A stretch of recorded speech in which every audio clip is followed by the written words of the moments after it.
And this is when you wanna make some sweet baby making love.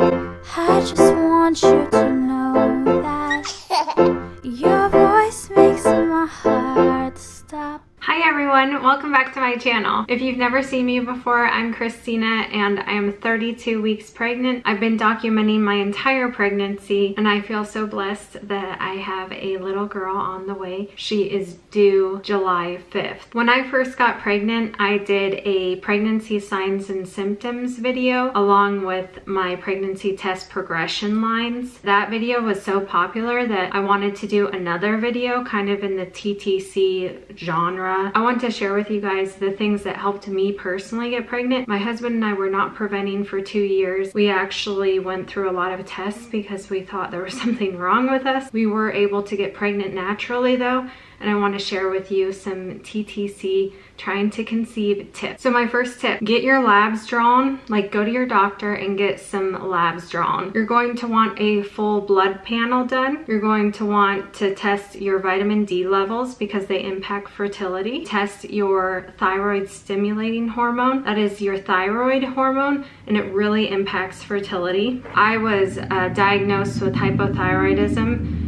and started Synthroid for the hypothyroidism and was pregnant 2 weeks later. So it is so important that thyroid is. Also, I would request folate level being tested. Folate is what your baby needs to really latch on and implant into your uterus and keep there. Many people are folate deficient because they don't eat a lot of folate rich foods, or they supplement with folic acid when they don't process folic acid correctly and they need folate. So that was my first tip, get those labs drawn. My second tip is take a very good prenatal vitamin way before trying. If you're in your 20s or 30s, you should just be on a prenatal. I personally take Smarty Pants prenatals. I've been taking them for years. Like I said, I'd rather take something with folate than folic acid just to make sure that I'm absorbing it correctly. Tip number 3, track your cycles. I used an app to track my cycles and it would tell me like when my fertile week was. It'll tell you when your fertile week is and then you can look for those signs and symptoms of ovulation. Ovulation is when your body releases an egg to be potentially fertilized.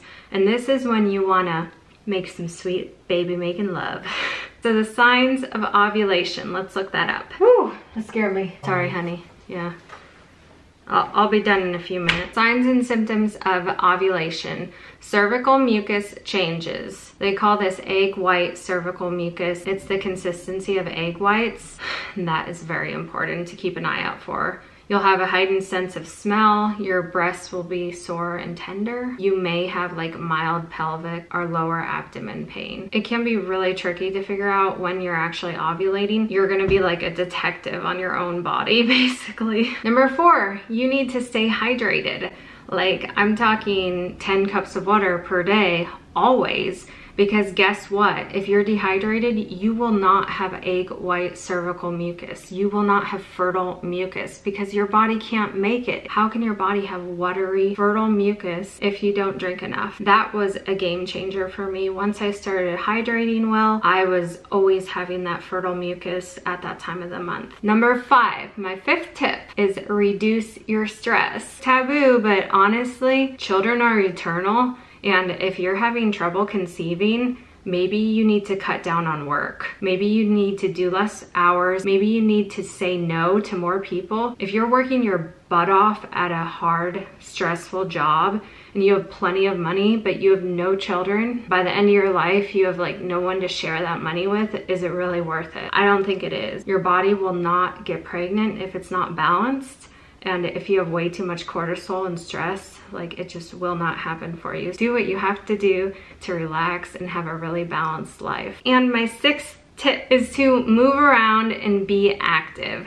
Good circulation is really important because what does good circulation do? It will ensure that there is blood flow to your uterus. And we want that little egg to get into that really healthy uterus. We want to stick around because there's so much blood flow and nutrients there. There you have my favorite tips. If you have any more trying to conceive tips, please post them below for other people who may be trying to conceive. I know it's a very heartbreaking thing to go through every single month to see like more negatives. Please reach out to me here or on Instagram if you would like any prayer or support while you're trying to conceive, because I believe that every child is a blessing from heaven, and it's so important that we support each other as we are trying to conceive and being pregnant and having our children. All right, I will see you guys in the next video.